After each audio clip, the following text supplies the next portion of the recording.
వ్యవసాయ గోదాంల వద్ద రోజుల తరబడి ధాన్యం అన్లోడ్ చేయకుండా లారీల కొరత సృష్టిస్తున్నారని బీఆర్ఎస్ నాయకులు ప్రభుత్వంపై మండిపడ్డారు. మంచిర్యాల జిల్లా చెన్నూరు వ్యవసాయ గోదాం వద్ద బీఆర్ఎస్ నాయకులు రైతులతో కలిసి ధర్నా నిర్వహించారు. పండించిన ధాన్యం అమ్ముకోవటానికి నేడు రైతులు గోడు ఎల్లబోసుకుంటున్నారని ఆగ్రహం వ్యక్తం చేశారు. ధాన్యం బస్తాల అన్లోడింగ్ కు కూడా సరిపడా కూలీలను పెట్టకుండా ప్రభుత్వం ఎందుకు ఉన్నట్లని ప్రశ్నించారు. మంత్రి వివేక్ ఇలాకాలోనే ఇలా ఉంటే రాష్ట్ర వ్యాప్తంగా రైతుల పరిస్థితి ఎలా ఉండాలని బీఆర్ఎస్ నాయకులు ఆవేదన వ్యక్తం చేశారు.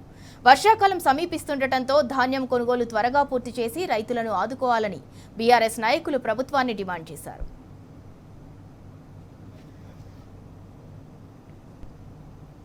చెన్నూరు మార్కెట్ యార్డ్లో ట్రాక్టర్ల ద్వారా లారీల ద్వారా తరలి వచ్చిన వాళ్ళు స్వయంగా ధాన్యాన్ని తీసుకొచ్చిన రైతన్నలకు కూడా పేరు పేరున నేను తల వంచి నమస్కరిస్తా ఉన్నా. ఈరోజు చెన్నూరు నియోజకవర్గంలో అనేక అక్రమాలకు తావిచ్చిన సందర్భం. ఈరోజు రైతన్నలు చాలా దుఃఖమైన పరిస్థితిలో ఉన్నారు. రైతులను ఆదుకోవాల్సిన ప్రజాప్రతినిధులు, పాలక నాయకులు వాళ్ళను గాలికి వదిలేసి గాలి మోటార్లా తిరుగుతూ ఉన్నారు.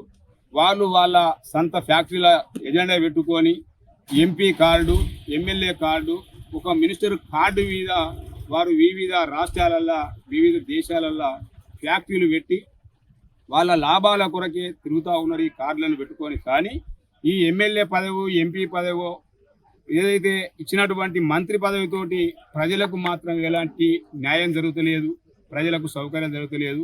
ఈరోజు చూస్తూ ఉంటే 107 వరి సెంటర్లు ఉన్నాయి. ప్యాడీ ప్రొక్యూర్మెంటు మే 10వ తారీఖు వరకు దాదాపు 90% కావాలి. ఇది అలా వచ్చింది 17వ తారీఖు. ఈ రోజుకు పూర్తి స్థాయిలో వడ్లు ఖరీదు కావాల్సిన సందర్భం.